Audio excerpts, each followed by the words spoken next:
Hello friends, અમારી YouTube channel પર આપનું સ્વાગત છે। આજે આપણે બનાવીશું ખાટિયા ઢોકળા। તે પહેલાં જો તમે અમારી ચેનલ પર નવા છો તો અમારી ચેનલને સબસ્ક્રાઈબ કરી દેજો। ખાટિયા ઢોકળા બનાવવા માટે સૌપ્રથમ આપણે એક તપેલીમાં ઢોકળાનો લોટ લઈ લઈશું। અહીંયા મેં 2 બાઉલ રાઈસ અને 1 બાઉલ ચણા દાળનો લોટ લીધો છે। ઢોકળાનો લોટ કરકરો લેવાનો છે। જો લોટ ઝીણો હશે તો ઢોકળા ચીકણા થશે। તપેલીમાં લોટ નાખ્યા પછી આપણે તેની અંદર છાશ અને પાણી નાખીને બેટર બનાવી લઈશું।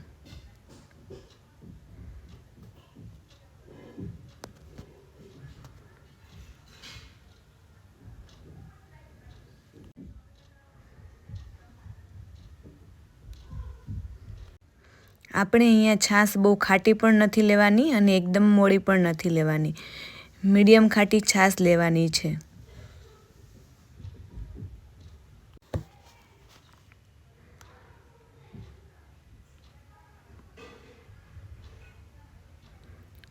ઢોકળાનું બેટર બરાબર મિક્સ થઈ ગયું છે।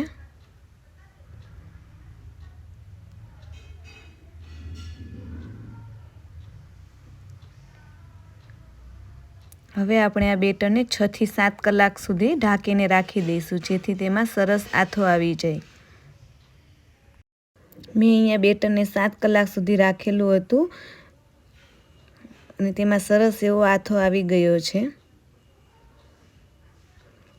હવે આપણે બેટરને બરાબર મિક્સ કરી લઈશું। ત્યારબાદ તેની અંદર લીલા ધાણા જીરું પાવડર, હલ્દી પાવડર, નમક અને રેડ ચીલી પાવડર નાખીને મિક્સ કરી લઈશું।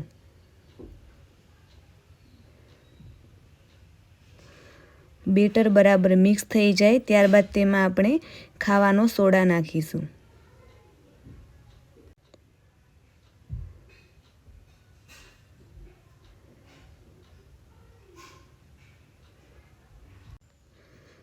હવે એક પ્લેટમાં ઓઇલ લગાવી દઈશું, જેથી ઢોકળા પ્લેટ સાથે ચોંટી ના જાય।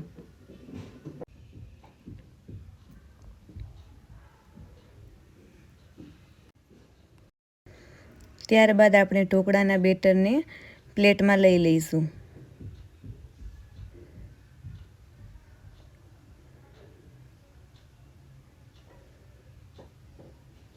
ત્યાર પછી તેના ઉપર લસણની ચટણી નાખી અને ગાર્નિશ કરી લઈશું।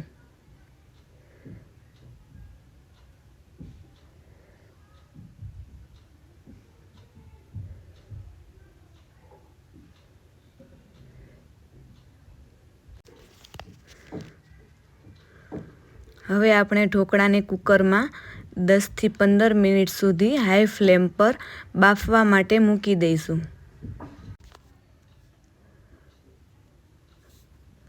પંદર મિનિટ થઈ ગઈ છે અને ઢોકળા પણ સરસ રીતે બફાઈ ગયા છે।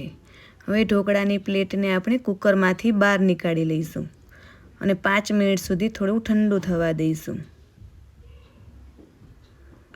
ઢોકળા થોડા ઠંડા થઈ જાય ત્યારબાદ તેની ઉપર સિંગ તેલ લગાવી દઈશું। સિંગ તેલ લગાવવાથી ઢોકળાનો ટેસ્ટ ખૂબ જ સરસ આવશે।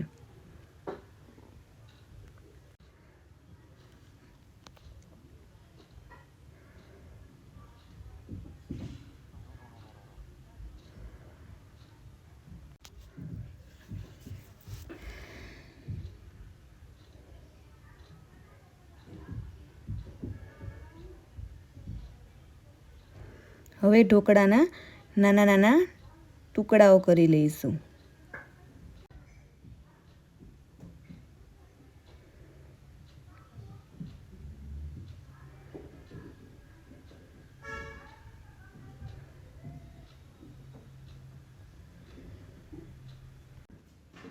હવે ઢોકળાને એક પ્લેટમાં નીકાળી લઈશું।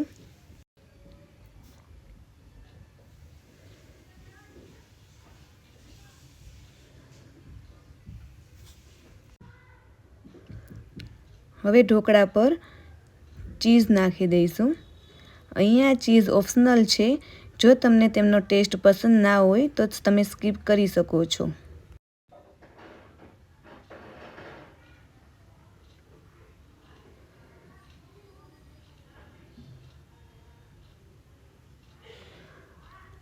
હવે આપણે લસણની ચટણી અને ગ્રીન ચટણી સાથે ખાવા માટે સર્વ કરી લઈશું।